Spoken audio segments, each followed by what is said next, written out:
Welcome back to Asia through Logistica, and I'm very pleased to say I'm with Elliot Jones, who's the General Manager of Citrus and Grapes at Costa Group, a major supplier out of Australia with some big business here in Asia. Elliot, tell us what's the opportunity that you see here in Asia for these products that you supply? Yeah, thanks, Mike. For Costa Group, Asia is our primary market, primary export market. We're only 2 weeks away from a shipping point of view. Citrus has long time been our main commodity, and we're competing with some really good growers out of South America and South Africa. So our differentiation has to be around quality, and making sure that we're delivering the best quality produce in a market that demands the best quality. And China is clearly a big part of that equation. What about China? What's going on in China right now? It's been a rocky few years with the pandemic and some logistics issues, but are you seeing a path to growth in the market? Oh, absolutely. It's definitely settled down in the last couple of years. We had a fantastic season in China last year. In July 2021, we acquired the 2PH citrus operation, which is around 1,800 hectares of citrus, well-established brand in the market. It really accelerated our growth in the Chinese market. Previously, Japan was our major market. So now China's overtaken Japan as our largest market. We're seeing, again, the consumer who will reward you for the quality. So we make sure that we're doing the right job in the orchard and packing house, and our entire supply chain is on point. And I think the economy is a bit slower at the moment, but I think the demand is still really strong. We're struggling to keep up, which is sort of a nice problem to have. That's always a good sign. Yes, exactly. And we've seen shipping returns are more sort of reliable schedules and transit times.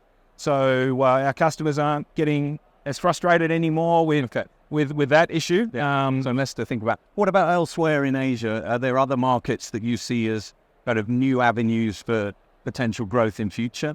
Yeah, absolutely. I think we're supplying everywhere from sort of Middle East to North America and every country in between, pretty much. And here in Asia, what other countries do you see as holding really good potential for citrus and grapes and other products? Yeah. And look, berries is one of our emerging products, and we grow blueberries that we've bred those genetics in Australia. We grow them in China.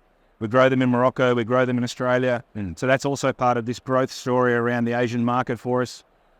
South Korea is a great market for citrus, long established, and we're really seeing fantastic demand out of there. Japan continues to be this powerhouse that just keeps growing every year, even though it's maybe a bit more mature. And then throughout Southeast Asia, I think we're starting to see a shift from markets that might have previously been a bit more focused on Class 2 product, because a price ceiling that are now really moving up in value to higher values.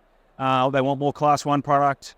They're becoming more affluent economies, I guess.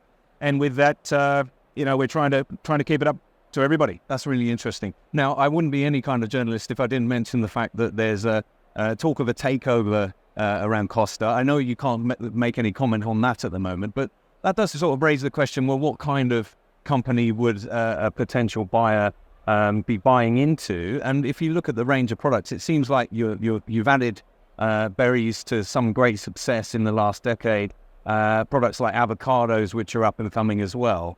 Is that the strategy, that you'll continue to expand your product range as and when you see good opportunities?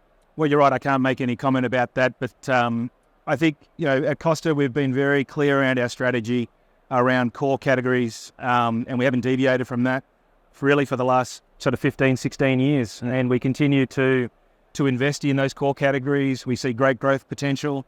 We're very specific about looking at ways that we can differentiate.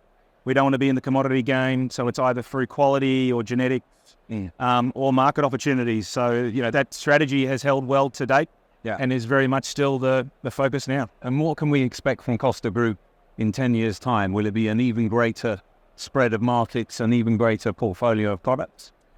I'm not sure about the latter. We continue to see fantastic demand in the Asian markets. We still have a very strong domestic market in Australia and some great opportunities to grow there.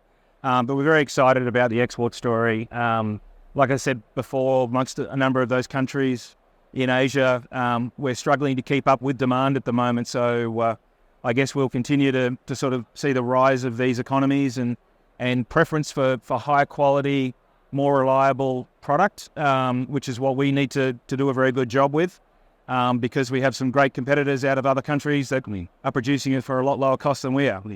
Well, we wish you all the best with that challenge. It's a tough job, but I think we can see that you're on the right path. And thanks for joining us today, Elliot. Thank you. Thanks, Mike. Stay tuned for more interviews.